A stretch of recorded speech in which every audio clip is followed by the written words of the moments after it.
Hello, welcome to my channel. My name is Nisha और आज की वीडियो में हम बात करने वाले हैं एक ऐसी बुक के बारे में जो हमें सिखाती है कि डेली रूटीन की उलझनें कितनी हमारे माइंड में चलती रहती है, कितनी बातें चलती रहती हैं, कितनी प्रॉब्लम्स चलती रहती हैं। उन सब से हमारा जो माइंड है वो फुल हो जाता है। उस फुल माइंड को कैसे हम एम्पैथी कर सकते हैं, कैसे हम काम डाउन कर सकते हैं खुद को। सो माइंडफुलनेस की प्रैक्टिस के बारे में हमें ये बुक सिखाती है। I am talking about this book mindful to mindful.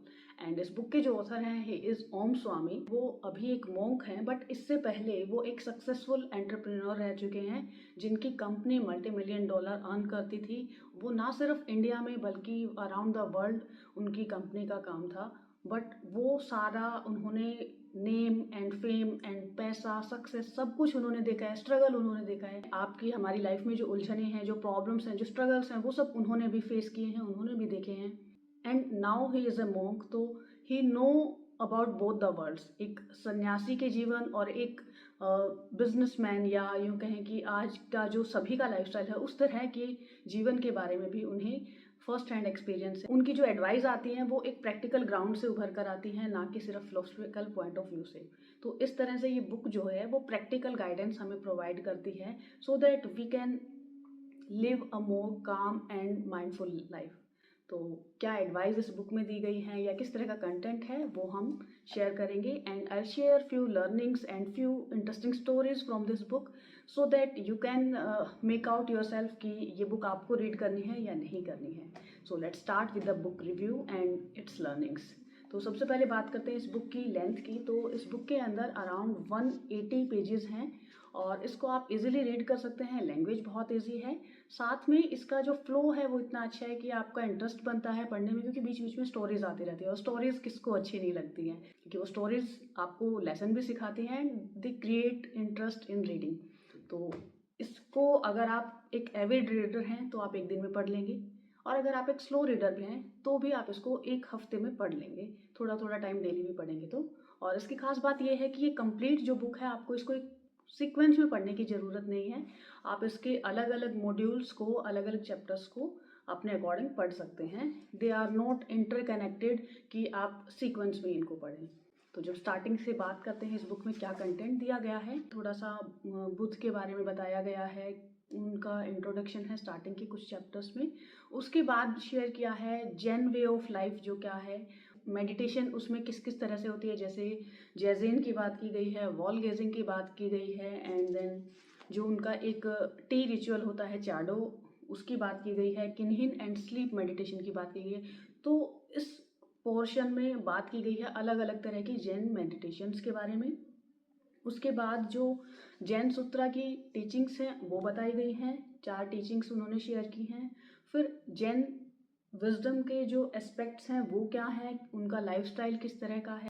उसके बाद इसमें शेयर किया गया है कि जैन वर्च्यूज़ कौन कौन से हैं, ऐसे कौन से गुण हैं जो आपको अपने अंदर ढाल लेने चाहिए अगर आप एक माइंडफुल लाइफ जीना चाहते हैं और आप ओवर थिंकिंग से बाहर निकलना चाहते हैं। तो ये जो विजडम इस बुक में शेयर की गई है, ऐसा नहीं है कि इन सब चीज़ों को रीड करने के बाद और इन सब चीज़ों को अपनी लाइफ में इम्प्लीमेंट करने के बाद आपकी लाइफ में प्रॉब्लम्स नहीं आएंगी। प्रॉब्लम्स डेफिनेटली सबकी लाइफ में होती हैं किसी न किसी फॉर्म में, बट उन प्रॉब्लम्स के बीच में भी हम खुद को शांत रखना सीख जाते हैं। और ये थी इस बुक के कंटेंट की बात कि क्या कंटेंट आपको इस बुक में मिलेगा। अब बात करते हैं कि इसकी लर्निंग्स क्या हैं, वो मैं आपके साथ शेयर करती हूँ। सबसे पहली पॉइंट है trust your self, don't follow the world blindly. First learning जो इस बुक से मैं आपके साथ शेयर करना चाहती हूँ, it's about trusting your self instead of following others blindly. आज के टाइम पे हम लोग ब्लाइंडली दूसरों को फॉलो करते हैं। कोई अपने सोशल मीडिया पर क्या स्टेटस लगा रहा है, कोई अपनी लाइफ को कैसे जी रहा है, हमारे नेबरहुड में, हमारे आस पड़ोस में लोग कैसे क्या कर रहे हैं, हम बस उसको ब्लाइंडली कॉपी करते चले जाते हैं। इससे रिलेटेड बहुत इंटरेस्टिंग आपको एक स्टोरी सुनाती हूँ।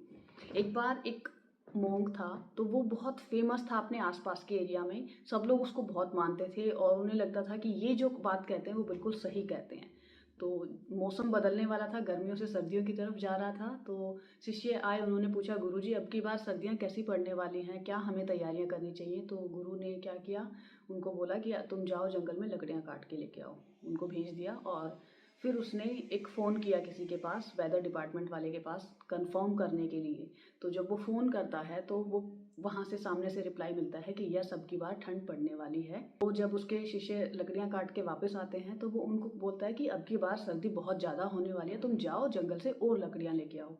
तो वो शिष्य फिर से चले जाते हैं। फिर अगले हफ्ते फिर से वही चीज़ रिपीट होती है। वो वहाँ डिपार्टमेंट में फ़ोन करता है और वो अपने शिष्य को फिर से भेजता है लकड़ियाँ काटने के लिए। ये सिलसिला 2-3 हफ्ते तक चलता रहता है। यानी हर हफ्ते वो शिष्यों को भेजता है लकड़ियाँ काटने के लिए और वहाँ से फ़ोन करके कंफर्म करता रहता है। उसे हर बार सेम रिप्लाई मिलता है कि अब की बार सर्दियाँ तो बहुत ज़्यादा होने वाली। तो फिर क्या होता है, उसे डाउट होता है क्योंकि मौसम में बहुत ज़्यादा बदलाव नहीं हो रहा था। तो वो किसी और के नाम से फ़ोन करता है मेट्रोलॉजिकल डिपार्टमेंट में। वो पूछता है कि मैं किसान बोल रहा हूँ, तो मुझे प्लीज़ ये बताइए कि अब की बार कैसा मौसम होने वाला है। तो सामने से रिप्लाई पता है क्या आता है? वो बोलते हैं कि अब की बार सर्दी बहुत ज़्यादा होने वाली है। हमें अपनी मशीनों पर या अपने रिसर्च पर भरोसा हो ना हो, पर जो हमारे यहाँ पर एक मोंक हैं उन पर हमें बहुत भरोसा है और उनके शिष्य लगातार हर हफ्ते बहुत सारी लकड़ियाँ काट रहे हैं, जिससे मुझे लगता है कि इस बार बहुत ज़बरदस्त कड़ाके की ठंड पड़ने वाली है। So this shows that blind faith and that blindness जो हम आजकल सब लोग फॉलो कर रहे हैं कि अंदर क्या हो रहा है वो किसी को पता ही नहीं है, एक्चुअल सिचुएशन है वो किसी को पता ही नहीं है। हम सिर्फ वो किए जा रहे हैं जो दूसरे कर रहे हैं। एक तरफ से वो गुरु शिष्य को भेज रहे हैं लकड़ियाँ काटने के लिए उस इन्फॉर्मेशन के बेस पे, और वो इन्फॉर्मेशन कहाँ से आ रही है? उन्हीं के बेस पे आ रही है। तो ऐसे ही हम आज अपनी लाइफ जीते हैं। हम अपने अंदर झाँक के देखने की बजाय, सच्चाई को देखने की बजाय, या कई बार जानते हुए भी हम सच्चाई को दरकिनार करके हम उन चीज़ों पर भरोसा ज़्यादा करते हैं जो दूसरे लोग कर रहे हैं। So trust your self and don't follow others blindly. Second lesson is about your centre of awareness. Actually होता क्या है कि हम जिस भी चीज़ की तरफ सोचते हैं या अपने ध्यान को केंद्रित करते हैं ना, हमारा सेंटर ऑफ अवेयरनेस वहाँ चला जाता है and we start feeling that kind of things. Suppose कि अभी आप चल रहे हैं और चलते चलते आपके पैर में कहीं कांटा चुभ गया, तो आपका सेंटर ऑफ अवेयरनेस पूरी वहाँ पर उस कांटे पर चला जाएगा और उस दर्द पर चला जाएगा। आपको वो दर्द महसूस हो रहा है। उसके बाद अगर आपको कुछ और चोट लग जाती है या कुछ और होता है, तो आपका सेंटर ऑफ अवेयरनेस वहाँ से निकलकर उस दूसरी चोट पर चला जाता है। तो this way our centre of awareness keeps on shifting. यहाँ एक दर्द से दूसरे दर्द की तरफ शिफ्ट हो गया है, but the feeling is same. उसकी इंटेंसिटी चेंज हो सकती है बट फीलिंग वही है, दर्द की है, प्रॉब्लम्स की है। ऐसे ही हमारी लाइफ में होता है कि हमारा सेंटर ऑफ अवेयरनेस कहाँ है। अगर हम सोच रहे हैं किसी प्रॉब्लम के बारे में, तो हम कंटिन्यूस फोकस उस प्रॉब्लम पे ही रख रहे हैं। उसके अलावा बाकी जो चीज़ें हैं हमारी लाइफ में हम उनको भूल जाते हैं।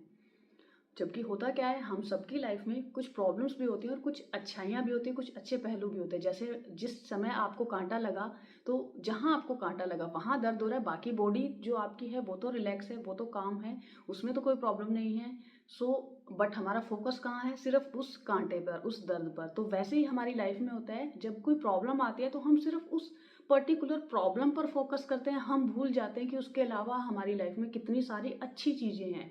तो जब भी कभी प्रॉब्लम आती है, जब भी कभी कोई ऐसी सिचुएशन आती है, देन डोंट थिंक कि बस वही प्रॉब्लम सब कुछ है और आपकी लाइफ में उसके अलावा सब कुछ जो है वो ख़त्म हो गया है।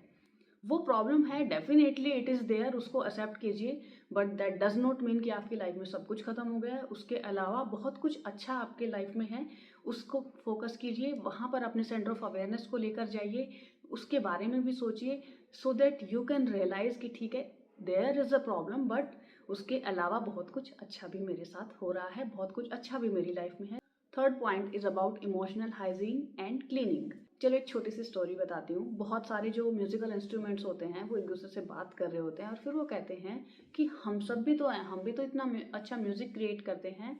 तो वो बांसुरी से कहते हैं कि तुम कृष्ण भगवान के इतने करीब कैसे हो, तुम उन्हें सबसे प्रिय क्यों हो? Then the flute said, because I am empty, I am clean. क्योंकि उसके अंदर कुछ भी नहीं है, प्योरिटी है वहाँ पर, वो क्लीनलीनेस है। How we can bring that emptiness and cleanliness of thoughts in our self? Osho ji एक ऐसा रिचुअल है जिसमें साल में एक बार जैन लोग क्या करते हैं, पूरे घर के सामान को निकालते हैं, एक जगह इकट्ठा करते हैं एंड देन उसको one by one sort out करते हैं कि जो चीज़ वो उनके काम की नहीं है, यूज़फुल नहीं है, उसको वो डिस्कार्ड कर देते हैं या डोनेट कर देते हैं, और जो सिर्फ उनके काम की चीज़ें हैं उनको वो अपने पास रखते हैं। ऐसा ही कुछ हमारे साथ होता है इमोशनल लेवल पर। हम डेली सुबह उठते हैं, हम नहाते हैं, ब्रश करते हैं, फ्रेश होते हैं, अपना रूटीन फॉलो करते हैं, बट ये सब कुछ तो हमने क्लीन किया, बॉडी तो हमने क्लीन की, but what about our mind, what about our emotions, what about our thoughts. हम वो सारी पुरानी प्रॉब्लम्स, वो सारे थॉट्स, वो सारी चीज़ें डेली कैरी करते हैं। Every morning we start a new day, but हमारी जो इमोशनल बैगेज है, हमारा जो थॉट्स का बैगेज है, वो हम कैरी फॉरवर्ड किए जा रहे हैं। और आज से नहीं, 2 दिन से या हफ्तों से या महीनों से नहीं, बल्कि सालों से हम उसको कैरी कर रहे हैं। तो वो कितना क्लटर हमारे पास इकट्ठा हो गया है, उस क्लटर को रिमूव करना है, उस क्लटर को सॉर्ट आउट करना है और अपनी इमोशनल एंड जो हमारे थॉट्स हैं उन चीज़ों की क्लीनिंग करनी बहुत ज़रूरी है। सो आप अपना थॉट्स को, अपने इमोशंस को क्लीन कीजिए, तो आपके पास जो भी प्रॉब्लम्स अगर आप पीछे से लेके चल रहे हैं, जो भी थॉट्स आप पीछे से लेके चल रहे हैं ना, अगर आप उनको क्लीन नहीं करेंगे तो वो आज के टाइम पे करंट में भी प्रॉब्लम क्रिएट करते रहेंगे। सपोज़ कि जैसे आपके घर में आपने कोई चीज़ है जिसको आपने छुपा के रख दिया है, वो छुपी हुई बेशक है, वो आपको दिखाई नहीं दे रही है, बट कुछ टाइम के बाद वो सड़ के उसके अंदर से बैड स्मेल आनी स्टार्ट हो जाएगी, जर्म्स क्रिएट हो जाएंगे। तो वैसे ही हमारे साथ हमारे इमोशनल लेवल पर होता है कि कुछ ऐसे थॉट्स होते हैं, कुछ ऐसी चीज़ें होती हैं जिन्हें हम छुपा कर तो रख देते हैं। हमें लगता है कि वो छुप गई हैं, वो किसी को दिखाई नहीं दे रही हैं, हमें भी दिखाई नहीं दे रही हैं, बट धीरे धीरे धीरे धीरे वो हमें इफ़ेक्ट करना स्टार्ट कर देती हैं। So it's very important to cleanse your thoughts, to clean your emotions. Next fourth lesson is about standing on your own ground. बहुत बार क्या होता है कि हम दूसरे लोगों के थॉट्स से या दूसरे लोगों की बातों से या दूसरे लोगों के बिहेवियर से, उनकी कंपनी से खुद को चेंज कर लेते हैं। If that change is a positive और good change, then definitely you should change yourself. But कई बार क्या होता है कि हम माहौल के हिसाब से ढलते चले जाते हैं कि ये सब गलत काम कोई कर रहा है तो इट्स ओके, हम भी कर सकते हैं। वो चेंज आपके लिए बहुत खतरनाक होता है। एक छोटी सी स्टोरी है। एक साधु थे और वो नदी के किनारे पर बैठकर मेडिटेशन कर रहे थे या वो अपना कोई रूटीन काम कर रहे थे। तो उन्होंने देखा एक बिच्छू है, वो जो है मरने वाला है। तो उन्होंने उस बिच्छू को बचाने के लिए जैसे ही हाथ पर उठाया तो उसने बिच्छू ने साधु को काट लिया और दोबारा से वही सिचुएशन हुई। 1 बार, 2 बार, 3 बार, साधु बार बार उसको बचाने की कोशिश कर रहा है, बिच्छू हर बार उसको डंक मार रहा है। तो कोई साथ में खड़ा हुआ उस साधु को देख रहा था, उसने पूछा कि आप बार बार उसे क्यों बचा रहे हैं। तो साधु ने कहा, मैं साधु हूँ, मेरा स्वभाव है दूसरों की मदद करना, उनकी सहायता करना, उनके जीवन को बचाना। वो बिच्छू है, उसका स्वभाव है डंक मारना, वो डंक मारेगा। अगर वो अपना स्वभाव नहीं छोड़ रहा है तो मैं अपना स्वभाव क्यों छोड़ूं। अब इस सेंस में कई बार हमें क्या लगता है कि सामने वाला कैसे बिहेव कर रहा है या कैसे बातें कर रहा है और हम शांत क्यों रहें, जैसे वो बदतमीजी से बातें कर रहा है हम भी क्यों ना बोलें। But there comes this story, it is not telling you कि आपको कोई अब्यूज़ कर रहा है या कुछ बोले जा रहा है आप उसको सुनते जाओ या अब्यूज़ होते जाओ। I am not telling you about that thing. But अगर आपकी लाइफ में 15 अलग अलग तरह के लोग आ रहे हैं और आप उन 15 लोगों की तरह रोज खुद को बदलते चले जाते हो, आज कोई आया उसके साथ आप वैसे हो लिए, फिर कोई आया उसके साथ आप वैसे हो लिए, तो आपकी खुद की आइडेंटिटी तो रहेगी ही नहीं। आप क्या हैं, आपकी अपनी कोई पर्सनैलिटी रहेगी ही नहीं। आप हर किसी के साथ चेंज हो जाते हैं, तो आपकी अपनी कोई पहचान नहीं है। You even don't know who you are.